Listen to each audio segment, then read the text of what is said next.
So Theft King jumped the gun again? Apparently, a private Discord group including some FNAF content creators had obtained my private email address. Immediately you believe that everybody in that group chat had some involvement with this, which just isn't true and something Theft King tries to push as a false narrative. I posted a video the other day on my second channel of footage I stole from Theft King. It was his Atrium footage I got from Coda. The thing is, Theft struck the video down, blocked me on Twitter, and made a tweet about properly using his footage. The detail is, if your video gets stricken down, you get the personal email of who struck you down. So there's a chance I have Theft King's personal email address. Also, he abusing the system now? The whole striking thing's a very shady area, especially when it comes to drama YouTubers. And funnily enough, the only thing that Theft actually explained properly was why he striked down the video.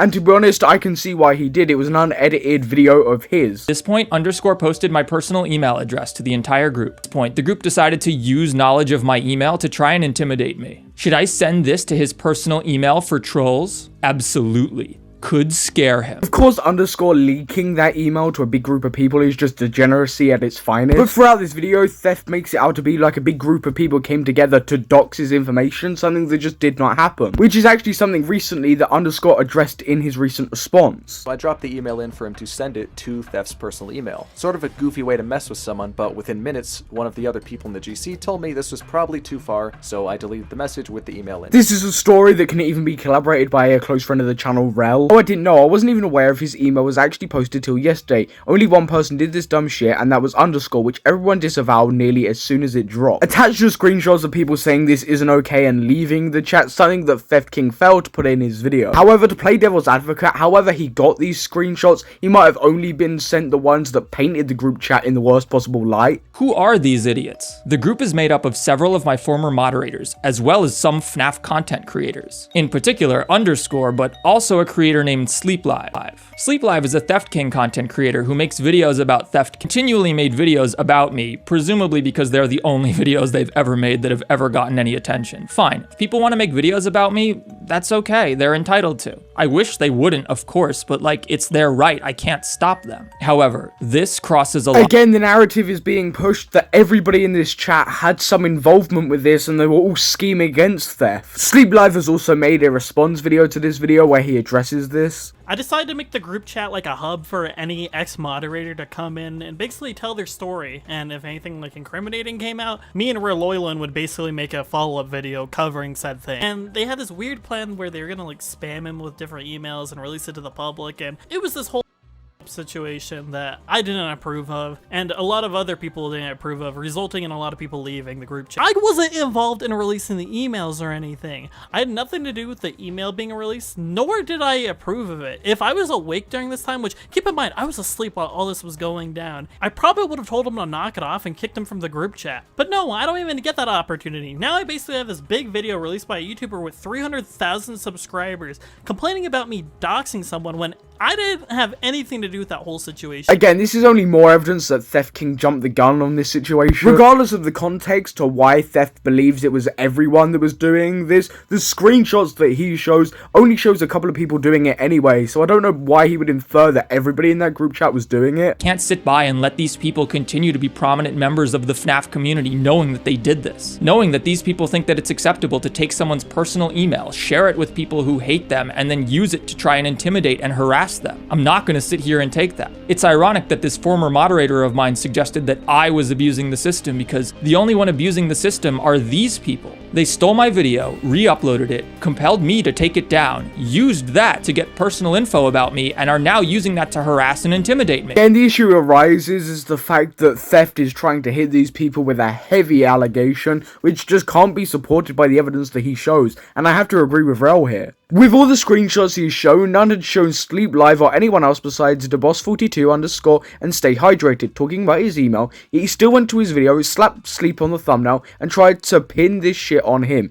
He did that maliciously. If Theft went in there and spoke about Underscore and the other two people that were actually talking about his email and doing this, then the video would have been at least alright, but this just spreads complete misinformation. The only reason I saw these screenshots and know this happened is because when my mod who was in this group saw this this happening, they were rightfully appalled. It's one thing to hate on Theft King, but it's another thing to start doxing him and intimidating him. According to my mod, shortly after they sent me the screenshots, the messages were all deleted from the Discord. Clearly, they're trying to cover their tracks. Thus, I don't know exactly what was said, who participated, who saw the email. I can't know for sure. All I have is the list of the group members, so I just have to assume that all of them were equally involved. If you participate in a chat like this, that's the risk you run. Again, the issue here is that Theft's just assuming. He literally says that he can't be certain who participated. Then why don't you just speak about the people that you know participated? But again, from him saying that's the risk you run, he believes anyway that this group chat was set up to outright dox him. I'm asking to be left alone. Underscore, Sleep Live, and all those other people in that chat. Leave me alone. Please, I'm asking you to leave me alone. You know, well, at least he can get "please leave me alone" on a beat drop, but he can't get any of the information in his video, right? From what he says in that video, I can't see he's exactly going to be apologetic towards the people he literally misinfoed. He's built this false narrative that everybody was there to dox him and just absolutely destroy his life, when that's just not the case at all. Although I played it earlier, I'm going to repeat it here again, but Sleep Live literally said what the group was made for. To make the group chat like a hub for any ex-moderator to come in and basically tell their story, and if anything like incriminating came out, me and Reloyland would basically make a follow-up video covering said thing. The chat was kind of inactive, not much people really talked in there, and a couple of people just told their story, left. They're like, okay, well, I'm mostly done just associating with Theft King in this whole situation. I'm ready to move on. Baby Theft, you need to check your sources of where you're getting your information from. Theft King took to Twitter to say when one starts a community / Discord etc. in which the only thing the members have in common is their unified hatred for someone, things inevitably escalate to situations like this one, creating an echo chamber that reinforces the hate that leads to threats, doxing, intimidation. He followed that tweet up by saying, "This is the exact reason I prohibit the mentioning of my critics' names in my own Discord.